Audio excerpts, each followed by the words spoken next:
Hello and welcome to Forever Rugby on Forever Sport. And the Sharks, the very toothless Sharks, have just gone down to Connacht 24 points to 12. A lot of rotation in the Sharks camp, a lot of new faces, and leaving all the big stars behind.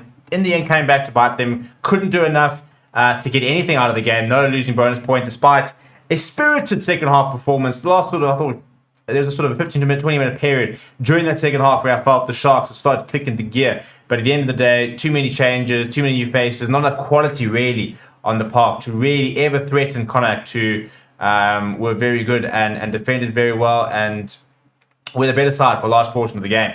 But yeah, before we break the game down, please do smash like on the video. Please do subscribe to the channel as well. Things all started in the 20 minutes for the opening points, actually. Connacht had all the possession early on, but I thought the Sharks had done pretty well to just keep getting away with it, keep sort of withstanding the pressure, absorb the pressure. The first half, they kicked everything away, didn't keep any ball in hand, really. And you can see they were trying to play to the conditions, but I think just almost overplaying the conditions to a certain degree. It's one thing to back your box kicking game and your tactical kicking game, but there was nothing else really in the Sharks' arsenal. And the gates were eventually breached in the 20th minute as Conor Oliver went over for a very set more try. Cattle Ford then went over, a nice little chip over the top from Mac Hansen, and it was well gathered, a couple of neat passes, and Ford going over in the 24th minute, Jack Carty nailing that conversion, and then on the brink of half-time, the worst possible time to concede,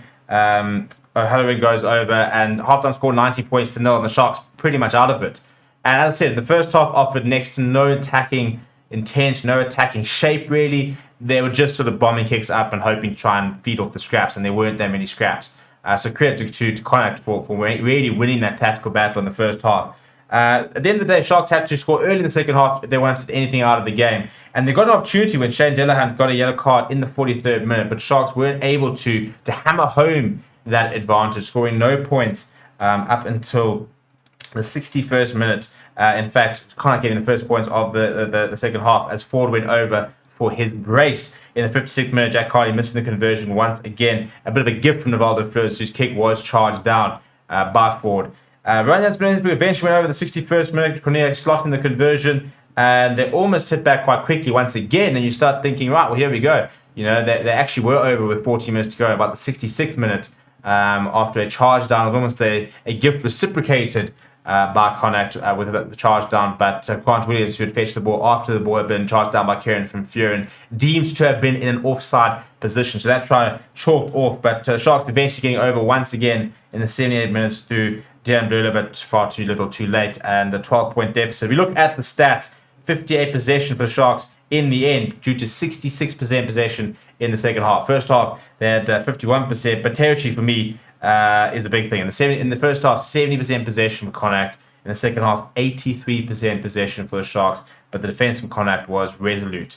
And again, I think not enough questions for me. You got Rohan Jansen from Rensburg. You got a lot of pace on the wings. When they started using them a bit more, when they started getting these guys into the game, they looked a lot more threatening. But I just felt didn't use them enough. For example, had more gain line carries, but Connacht ran fewer meters but beat more defenders. Sharks beating 10 defenders to Connacht's 12. Connacht had more offloads, for example. I thought their handling was very slick. Kicks from hand, Sharks kicked 23 times, of which I reckon about 19 were in the first half. Connacht kicking 29 times. Tackles made, we look at Connacht, 132 of 143 at 92% tackle success rate. I think that tells quite a big story compared to Sharks' 82% success rate. Lineouts for the Sharks were shocking. They lost 6 lineouts.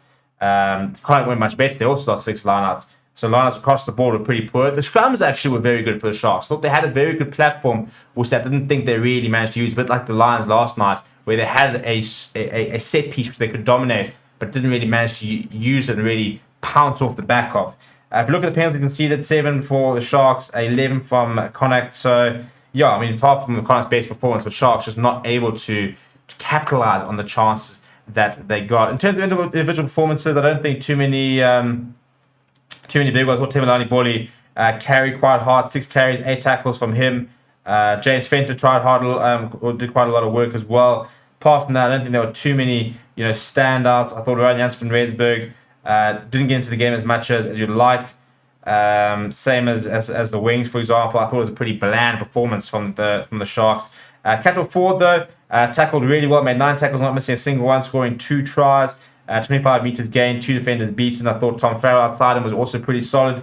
Matt Hansen was as involved as he always is, and a couple of nice shifts in the middle. I thought Josh Murphy was very busy, 16 tackles he made, missing just the 1, 2 turnovers, 1 as well, 4 carries. Connor Oliver as well, I thought had a really good game, 22 tackles from him, none missed.